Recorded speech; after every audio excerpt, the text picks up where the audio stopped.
Bana bildir. Al sana anahtar. İşte bak aradığını soyadı biliyor arkadaş. Ha bu arkadaş biliyor.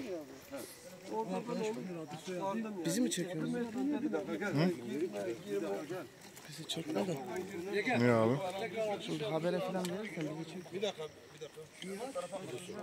Nihat Ulusoy 37 yaşında. Erkek. Git başkanlık bilgi istiyor Osman. Bir de gelirken benim gözlüğümü arabadan getir. Yok hiç arabayı tepretme. Proje lazım. Getirebiliyorsan getir. Şuradan gitti yani orada. Getirebiliyorsan getir. En son orada gördüm. Ondan sonra kayboldu. Ama o Hele bir Ami bir gel hele. Şimdi sen netleştirir ha bak.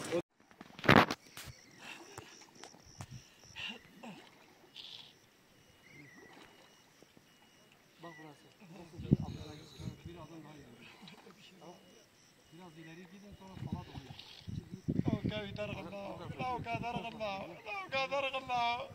Senin arkan. Bu tarafa doğru gideceksin.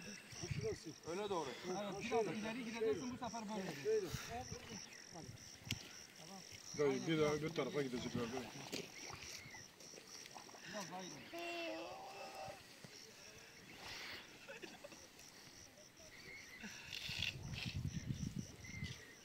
Sen bu poşeti tut ya. Poşet gitmesin.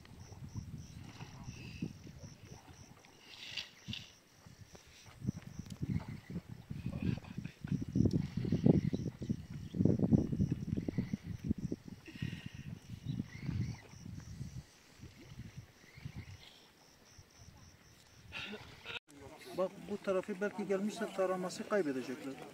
Güzel bir tarama yapsınlar ya.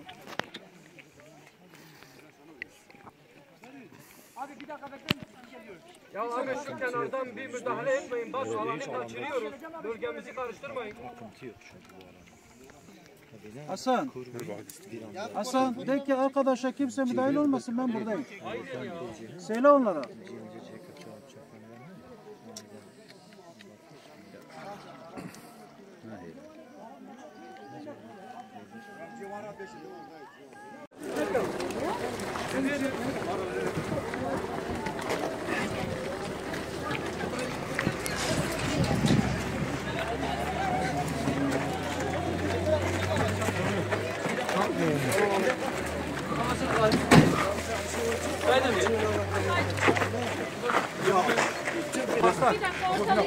Tamam.